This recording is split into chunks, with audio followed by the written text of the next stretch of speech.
Era una mañana común, una de esas mañanas en las que el profesor Ramiro García entraba a la universidad como si fuera solo otro día de clases. Los estudiantes estaban acostumbrados a su postura rígida, a su voz calma y a la precisión casi científica con la que explicaba las materias. Siempre se enorgulleció de ser un hombre de razón, alguien que creía firmemente en el poder de la lógica y de la ciencia. El mundo, para él, era un vasto laboratorio, donde la verdad se encontraba en los detalles, en las investigaciones y en las fórmulas matemáticas. El concepto de Dios nunca formó parte de su realidad.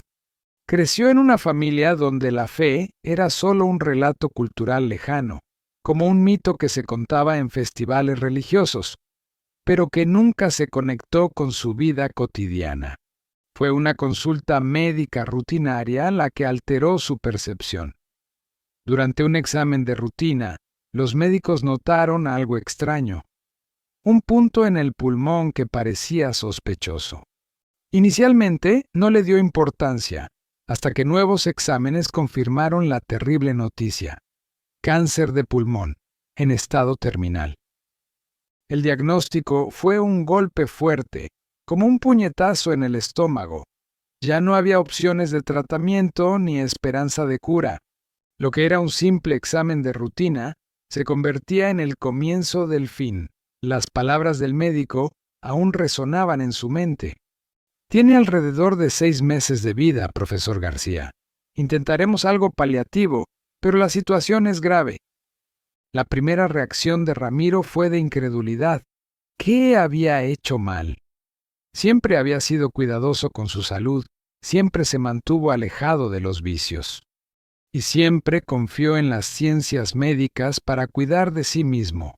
Pero ahora, la ciencia en la que tanto confiaba parecía ser impotente frente a un cáncer terminal. En las semanas siguientes, su rutina se vio invadida por visitas al hospital, quimioterapias y medicamentos que solo hacían que su cuerpo se sintiera más frágil. La resistencia mental que siempre tuvo, con su razonamiento lógico, comenzó a desmoronarse frente al peso de la enfermedad. Ramiro, el hombre de la razón, ahora estaba perdido, en un mar de preguntas sin respuestas. ¿Por qué estaba sufriendo? ¿Qué pasaría después de la muerte? ¿Existiría algo más allá de la vida? Su ateísmo fue desafiado de manera brutal. Ramiro intentó mantener su fachada. En los pasillos del hospital esbozaba una sonrisa educada para los otros pacientes, pero por dentro estaba devastado. La muerte era real. Estaba ahí, tocando a su puerta, y no había absolutamente nada que pudiera hacer. Comenzó a cuestionar todo: la vida que había llevado, las decisiones que tomó y las certezas que defendía con tanta fuerza. En sus momentos de soledad, comenzaba a preguntarse si había algo más allá de la materia, algo que trascendiera las explicaciones científicas. El concepto de religión, siempre descartado por él, ahora surgía de una manera inquietante. Se encontraba cuestionando sobre las personas que, en su ignorancia, rezaban o hablaban sobre la fe. ¿Qué serían esas creencias? ¿Solo paliativos emocionales o había alguna verdad oculta allí? No creía en milagros, pero, en el fondo, algo en su pecho lo impulsaba a pensar que tal vez hubiera más de lo que sus ojos podían ver. El profesor García comenzó a sentirse un extraño dentro de sí mismo. Él, que siempre buscó respuestas racionales para todo, se veía ante un abismo existencial, donde las explicaciones científicas no ofrecían consuelo ni sentido. La angustia era profunda y a veces se encontraba solo en el silencio de su habitación de hospital. Con la mente agitada, preguntas como ¿qué pasa después de que morimos? ¿Habrá alguna explicación para el sufrimiento? Surgían insistentemente y no tenía respuestas. En esa etapa, la muerte parecía ser la única certeza de su vida. Las horas en el hospital pasaban largas y tortuosas, y la lucha contra el cáncer se volvía una batalla solitaria. Sus días se llenaban solo con la medicación y las visitas ocasionales de sus pocos amigos, que nunca dejaron de creer en la posibilidad de una cura milagrosa. Pero él sabía que solo estaba esperando lo inevitable. Fue en ese ambiente de desesperanza que algo comenzó a cambiar en Ramiro. La ciencia y la razón, que siempre habían sido su tabla de salvación, ahora estaban siendo puestas a prueba por algo que no podía controlar. El cáncer no era un fallo de cálculo, no podía diagnosticarse con precisión en un laboratorio, y la misma muerte, que él creía que era el fin definitivo, parecía desafiarlo, a buscar algo más allá de la ciencia. No sabía qué, pero sabía que algo estaba a punto de suceder. Y fue en ese momento de crisis existencial, entre la vida y la muerte, que el profesor Ramiro García comenzaría a verse a sí mismo de una manera completamente diferente. Y su historia tomaría un giro inesperado. Ramiro García siempre fue un hombre de convicciones firmes, un intelectual que valoraba por encima de todo el conocimiento, la lógica y el razonamiento.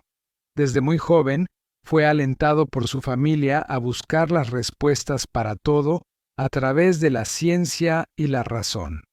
Su padre, un renombrado ingeniero, siempre le decía: "La única verdad que existe es la que puede ser probada".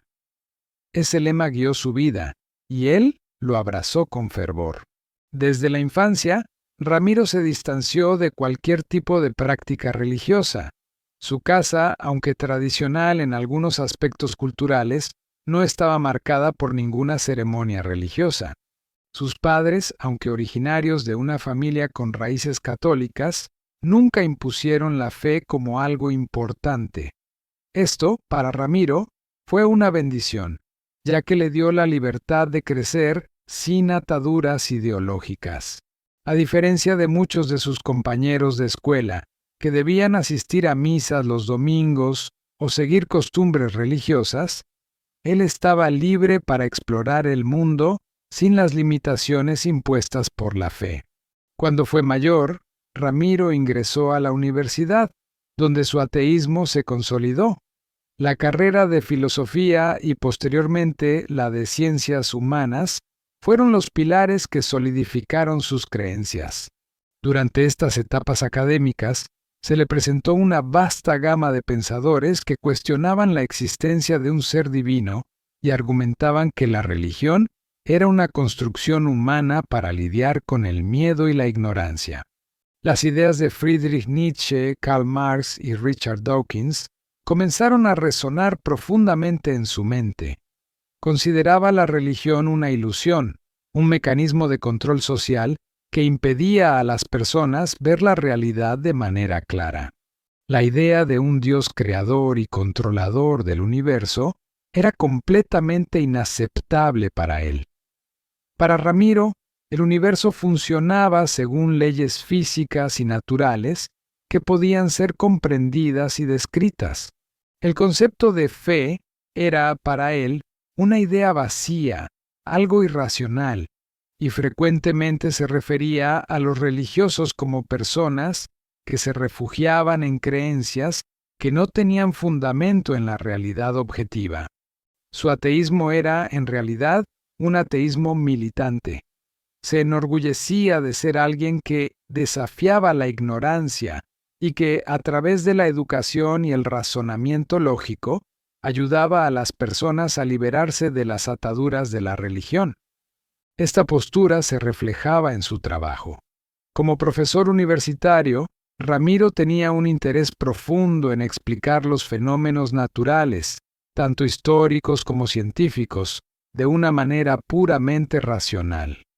Le encantaba impartir sus clases de historia, filosofía y sociología, siempre abordando los temas desde una perspectiva científica y secular. Sus conferencias siempre estaban llenas de referencias a estudios académicos, teorías científicas y filósofos. Creía que la educación era la clave para la liberación humana y a menudo se mostraba impaciente con aquellos que aún creían en supersticiones o ideas religiosas. Aunque el ateísmo de Ramiro era una parte fundamental de su identidad, también se había convertido en una especie de bandera. A lo largo de su carrera, siempre fue muy vocal en su defensa de la ciencia contra la religión, especialmente en su propia vida académica. Las conversaciones informales con colegas o estudiantes con frecuencia se transformaban en debates sobre la validez de la religión. Ramiro creía que, al cuestionar la existencia de Dios y la validez de los principios religiosos, estaba contribuyendo a un mundo más racional y justo. Veía a aquellos que se aferraban a la fe religiosa como personas que, por no poseer la misma capacidad racional que él, estaban atrapadas en una visión del mundo obsoleta. Su convicción era tan fuerte que, en varias ocasiones, se sintió irrespetuoso con aquellos que intentaban evangelizarlo. Siempre los veía como personas ignorantes o manipuladas, incapaces de comprender que sus creencias estaban limitando su desarrollo intelectual y emocional. Esto, en parte, lo volvía algo arrogante. Se sentía superior por haber alcanzado un nivel de comprensión del mundo que para él las religiones simplemente no podían explicar. Sus amigos y colegas, aunque lo respetaban por su inteligencia, a menudo lo veían como alguien inflexible, alguien que no aceptaba argumentos contrarios. Esto también se reflejaba en su vida personal. Tenía una relación distante con su familia cuando el tema era religión. Su padre, aunque orgulloso de su carrera académica, siempre intentó disuadirlo de sus ideas más radicales, pero Ramiro nunca cedió. Para él, Dios era solo una construcción humana para explicar lo inexplicable, una herramienta utilizada por sociedades antiguas para lidiar con las incertidumbres de la vida. En su visión, la vida no tenía un propósito divino. Era el resultado de una combinación de factores evolutivos y ambientales, una serie de eventos aleatorios e impersonales que terminaron formando lo que él llamaba la condición humana.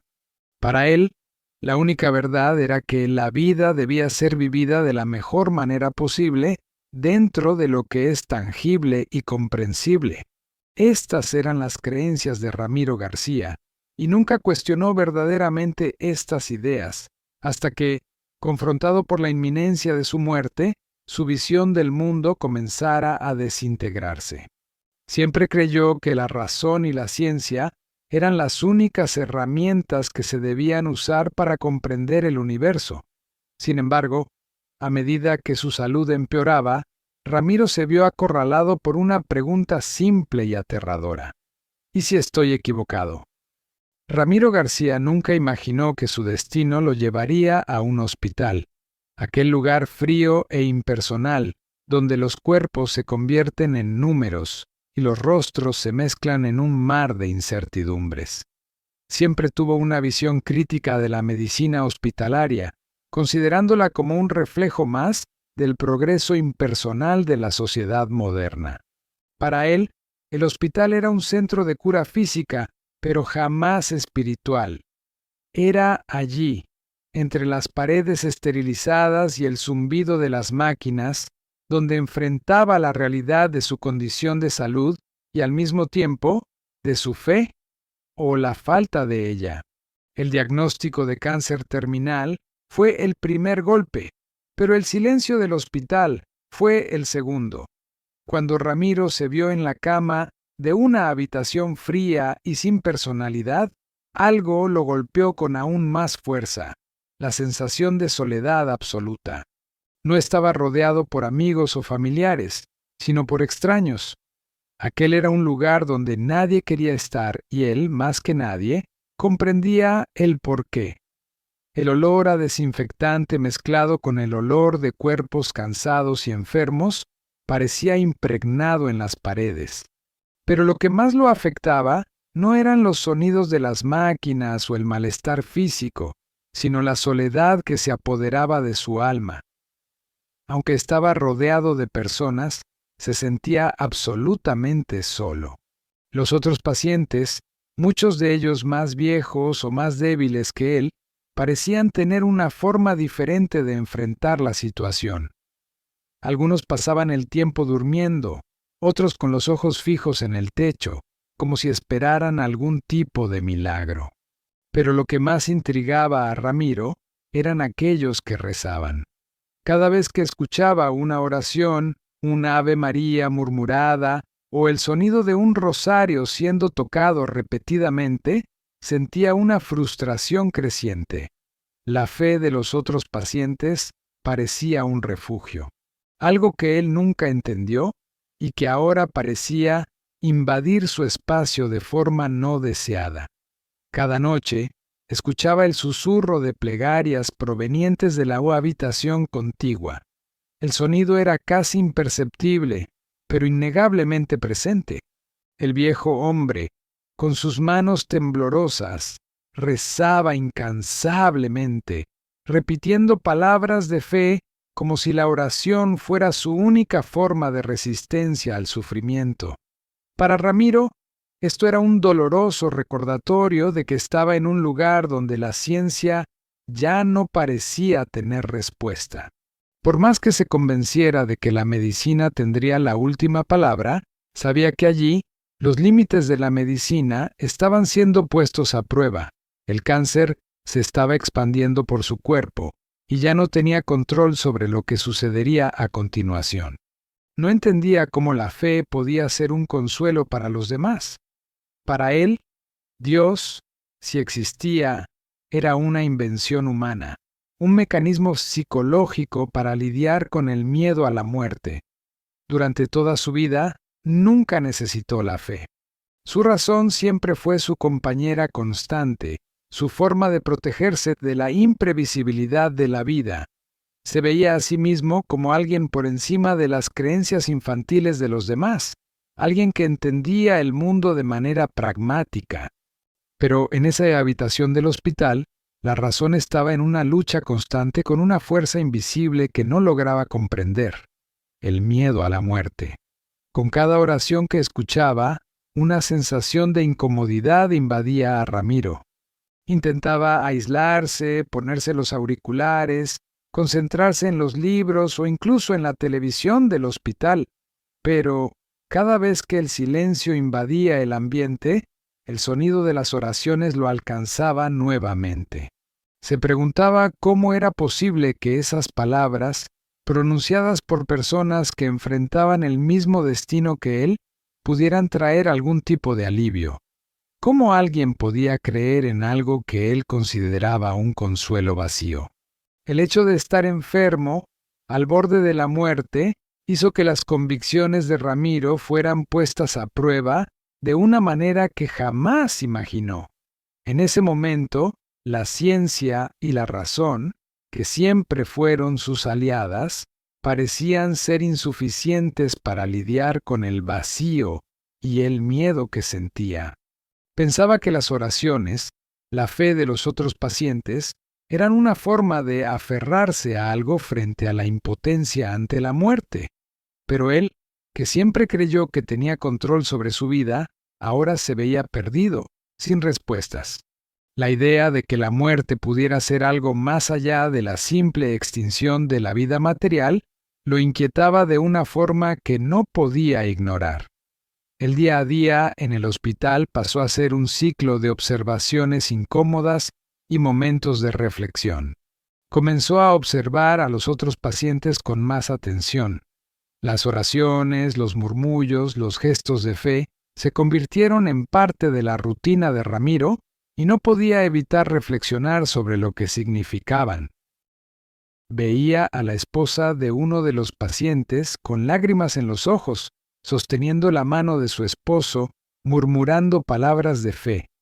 De vez en cuando, alguien pasaba por la puerta de su habitación, se arrodillaba y rezaba con fervor. Para Ramiro, todo eso parecía tan insostenible. ¿Cómo podían encontrar consuelo en algo tan etéreo e incomprensible? Pero, al mismo tiempo, había algo en él que comenzaba a cuestionar sus propias certezas. La visión de tantas personas uniéndose en un único propósito, entregándose a la oración con tanto fervor, comenzó a afectarlo. No podía entenderlo, pero algo en su interior lo hacía pensar, ¿y si eso realmente hiciera diferencia? El escepticismo que dominaba su vida comenzaba a ceder espacio a una sutil sensación de incomodidad. La soledad del hospital lo había puesto frente a frente con sus propias vulnerabilidades, y la duda, que siempre evitó, ahora surgía como una sombra que no podía apartar. La soledad en el hospital no era solo una soledad física, sino una soledad existencial. Se sentía distante de todo, de la ciencia, de sus creencias, de la humanidad e incluso de sí mismo. El hospital, que antes parecía ser un lugar de incomodidad física, ahora se convertía en el lugar donde sus certezas estaban siendo desafiadas minuto a minuto. La habitación de hospital de Ramiro García era pequeña y sencilla, con paredes blancas e inmaculadas, pero que transmitían una sensación de opresión. El sonido constante de las máquinas, el ruido de las enfermeras que pasaban por los pasillos y el olor a alcohol y soluciones salinas formaban parte del ambiente cotidiano de su vida. Sin embargo, a lo largo de los días, una presencia inesperada comenzó a manifestarse junto a su cama.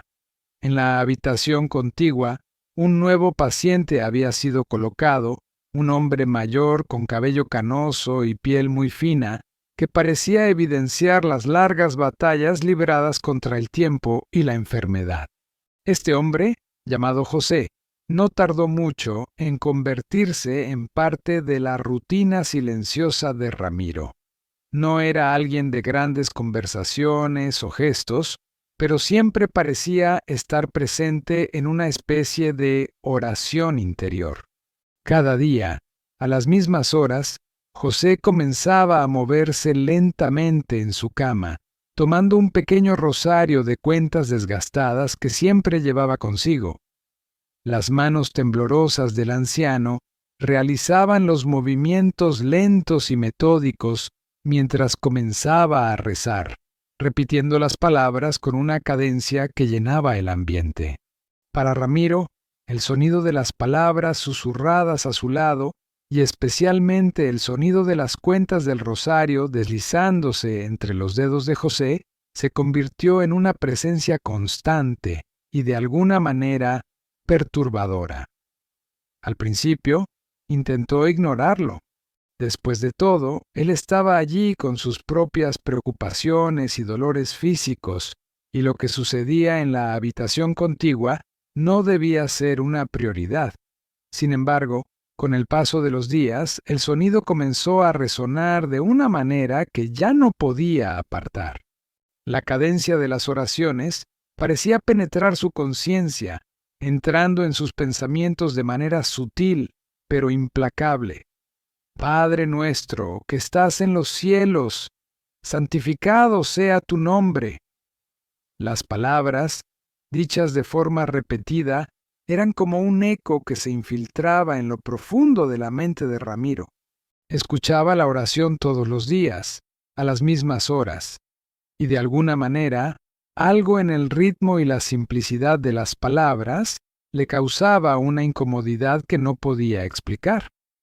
Era una insistencia tranquila, pero poderosa, que comenzaba a crear un vínculo invisible entre él y José. Durante las primeras noches, Ramiro trató de resistir. Se giraba en la cama, tratando de desviar su atención hacia las páginas de los libros que había traído consigo, o concentrándose en sus pensamientos y reflexiones sobre el cáncer y el fin de la vida. Sin embargo, el sonido de las oraciones de José persistía, inquebrantable, y de alguna manera las palabras comenzaron a entrelazarse con sus propios pensamientos. No era algo que Ramiro quería admitir, pero comenzó a repetir las palabras involuntariamente. Al principio, lo hizo en silencio, como un eco secreto de su pensamiento. Padre nuestro, que estás en los cielos, Era un gesto automático, pero le causaba una extraña y molesta incomodidad. No sabía exactamente qué estaba sucediendo, pero no podía apartar la impresión de que había algo profundamente humano, casi visceral, en el sonido de esa oración. Comenzaba a preguntarse, ¿por qué esas palabras resonaban en su mente? ¿Por qué no podía evitar que siguieran sonando, a pesar de ser un hombre ateo que siempre había creído que la razón debía gobernar sus acciones y pensamientos? José, el hombre mayor, no se preocupaba por la reacción de Ramiro. Para él, la oración era una práctica diaria, algo que hacía por instinto, como una necesidad espiritual más fuerte que cualquier otro impulso. Su fe era profunda, pero no proferida con palabras de juicio ni imposición.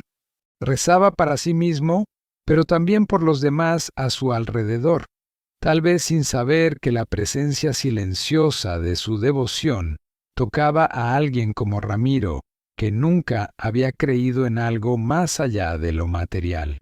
Una mañana, después de un largo silencio, José se giró hacia Ramiro y con una voz suave y cálida le dijo: «Sabes, hijo, la oración tiene un poder que va más allá de nosotros. No es algo que se haga solo para pedir, sino también para agradecer y aceptar». Ramiro, un tanto desconcertado por el enfoque del hombre, se limitó a mover la cabeza sin saber cómo responder. No quería parecer grosero, pero tampoco tenía una respuesta adecuada para lo que José acababa de decir. «¿Crees en Dios, Ramiro?», preguntó José, con la naturalidad de quien no hacía esa pregunta con la intención de imponer nada, sino solo como una curiosidad genuina. Ramiro, que siempre había sido firme en su ateísmo, dudó por un momento. Sabía qué responder, pero algo lo hizo pensar más tiempo de lo habitual. Finalmente respondió, con la calma de alguien que no se sentía desafiado, sino simplemente forzado a confrontar su propia realidad. «Nunca creí, José. Para mí, todo lo que existe puede ser explicado por la ciencia. Creo en las leyes naturales y en la razón».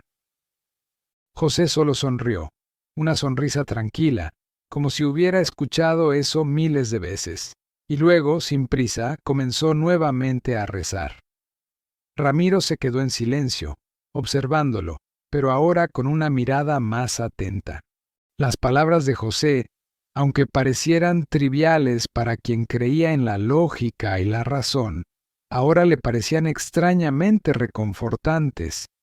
No entendía exactamente lo que estaba pasando, pero sentía que había algo profundo en el acto de rezar, algo que trascendía la simple creencia en un ser divino. Era como si, al repetir esas palabras, José se estuviera conectando con algo más grande, algo que Ramiro no podía ver ni comprender, pero que parecía tener sentido en ese momento de vulnerabilidad. En los días siguientes, la presencia de José y sus oraciones se hicieron aún más marcantes para Ramiro. El sonido del rosario pasando de dedo en dedo, las palabras repetidas de forma casi hipnótica, comenzaron a formar un ritual silencioso que Ramiro ya no podía ignorar. No sabía lo que eso significaba, pero no podía negar que algo dentro de sí estaba cambiando. Comenzó a darse cuenta de que la simple repetición de las palabras de José parecía aliviar la tensión que sentía, como si esas oraciones pudieran de alguna manera calmarlo frente a un sufrimiento que aún no sabía cómo enfrentar. Ramiro aún no estaba listo para creer, pero al menos comenzaba a entender el poder de algo que, hasta entonces, jamás imaginó que fuera posible. La oración no solo como una práctica religiosa, sino como un refugio psicológico y emocional, una manera de lidiar con el miedo y el dolor. En los primeros días, Ramiro García intentó ignorar el sonido de la oración que resonaba desde la habitación contigua. Para él, ese murmullo diario de palabras religiosas era solo una peculiaridad más de los otros pacientes del hospital. aquellos que se aferraban a la fe con la esperanza de una cura divina. Él, un hombre profundamente racional y ateo, veía la oración como un hábito anticuado, algo que formaba parte del comportamiento humano que él tanto despreciaba. No es que Ramiro fuera intolerante con la fe ajena, pero veía la religión como una ilusión emocional que solo servía para suavizar el sufrimiento inevitable de la existencia humana. Sin embargo, a pesar de su deseo inicial de ignorar la oración de José, algo en su interior comenzó a cambiar. Las palabras, repetidas incesantemente, comenzaron a penetrar su mente de manera casi imperceptible. No era como si estuviera prestando atención activamente a ellas. Era más como si las palabras lo alcanzaran por medio de una fuerza invisible, deslizándose hacia su mente de forma sutil y a veces desconcertante. El Padre Nuestro y el Ave María, que José murmuraba en su rosario, eran expresiones que, al principio, le parecían inútiles a Ramiro, pero con el tiempo empezaron a repetirse en su mente. La primera vez que eso sucedió, se sorprendió a sí mismo. Estaba sentado en su cama, intentando concentrarse en un libro de filosofía, tratando de alejarse de la inquietud que la enfermedad le causaba, cuando de repente se encontró murmurando: «Padre nuestro que estás en el cielo». Se detuvo inmediatamente, confundido, sintiendo un leve malestar por haber cedido a algo que consideraba completamente irracional. Pero, al mismo tiempo, se sintió intrigado. Este no fue un caso aislado. Todos los días, cuando José comenzaba a rezar, Ramiro se encontraba, sin querer, repitiendo las palabras en su mente. Era casi como una distracción, una resistencia involuntaria contra la creencia que había rechazado a lo largo de toda su vida. Intentó apartar esos pensamientos, trataba de ocupar su mente con otros asuntos, como sus teorías favoritas o incluso análisis académicos.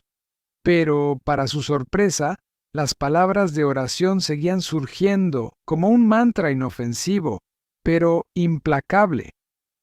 Ramiro sabía que su reacción era desconcertante. Él, un intelectual, un hombre de razón y lógica, estaba repitiendo en su mente palabras de una fe que consideraba irracional. No obstante, la verdad es que ya no podía apartarlas. Algo en las palabras de José parecía tocar una parte de él que no comprendía, pero que sentía cada vez más presente. Las oraciones, con su cadencia tranquila y repetitiva, parecían de alguna manera proporcionarle una sensación de paz momentánea, como si estuviera, de alguna forma, participando en un momento de introspección que iba más allá del sufrimiento físico y la angustia existencial. Había una quietud en ese ritual que Ramiro nunca había encontrado en su vida agitada y centrada en la razón. Parecía ser algo que José, en su fragilidad, hacía para conectarse con el mundo de una manera que Ramiro no sabía cómo alcanzar. Ramiro intentó racionalizar este comportamiento. Se forzaba a pensar que no era más que un vestigio de su infancia, una repetición automática de palabras que escuchaba en la iglesia cuando era niño. No era fe, se decía a sí mismo. Era solo una construcción del cerebro, una respuesta psicológica frente a la situación de muerte inminente. Pero, por más que intentaba explicarlo, no podía deshacerse de la sensación de que las palabras de José, aunque simples, le transmitían algo más. Algo que no sabía cómo entender, pero que no podía simplemente ignorar. En ciertos momentos, mientras el sonido de las oraciones invadía el ambiente, Ramiro comenzaba a percibir un leve consuelo en las palabras de José. Él, que siempre creyó que las emociones humanas podían ser explicadas mediante la psicología y la biología, ahora se encontraba frente a algo que no podía explicar de manera lógica. Era como si, al repetir esas palabras, estuviera accediendo a un territorio desconocido, algo más allá de la razón. No quería creerlo, pero había algo en su mente que le decía que tal vez la fe fuera un camino para lidiar con el sufrimiento de una manera diferente. Esa noche, después de otra sesión de quimioterapia que lo había dejado agotado, Ramiro se recostó en su cama con los ojos cerrados tratando de descansar. Pero, una vez más, las palabras de José llegaron hasta él. Se dio cuenta, con algo de incomodidad, de que estaba repitiendo silenciosamente Padre Nuestro en su mente, sin siquiera haberlo intentado. Esto lo inquietó profundamente. Quería alejar ese pensamiento, resistir esa rendición silenciosa, pero algo dentro de él lo impulsaba a continuar. Se sorprendió pensando, ¿qué me está pasando? ¿Por qué estas palabras están ocupando mi mente? Yo no creo en esto. No soy una de esas personas. Era un proceso extraño y confuso, como si comenzara a ceder ante algo que no podía comprender. La razón, que siempre fue su refugio, ya no parecía tener el mismo poder de antes. El cáncer, la inminencia de la muerte, todo eso parecía desafiar sus creencias más profundas y de repente se vio ante una verdad incómoda. Sus respuestas lógicas estaban siendo cuestionadas de una forma con la que no sabía cómo lidiar. Sin embargo, no podía negar el hecho de que, cuando las palabras de José resonaban en su mente, una sensación de calma, aunque pasajera, lo envolvía. Era como si, por un breve momento, estuviera en paz con su situación. Sabía que eso no resolvía sus problemas, no curaba su cáncer, pero parecía ofrecerle algún alivio emocional. En algún lugar dentro de sí, Ramiro comenzó a entender que la oración, para quienes creían, no era un intento de explicar lo inexplicable, ni de buscar respuestas a preguntas sin respuesta, sino una forma de enfrentamiento. La oración parecía ser una manera de lidiar con el miedo a la muerte, de aceptar la realidad del sufrimiento sin ceder a la desesperanza. No obstante, seguía resistiéndose. No estaba listo para aceptar lo que esas oraciones significaban para él. Se consideraba un hombre de ciencia y la fe para él siempre había sido un campo de incertidumbres. Pero a medida que pasaban los días, el sonido de las oraciones de José se convertía en una presencia constante en su vida, y Ramiro no sabía cómo lidiar con ello. Sabía que comenzaba a ser tocado por algo que no podía explicar, y por eso, la curiosidad que intentaba negar solo se profundizaba, como una semilla plantada en su mente, que comenzaba a brotar aunque tímidamente.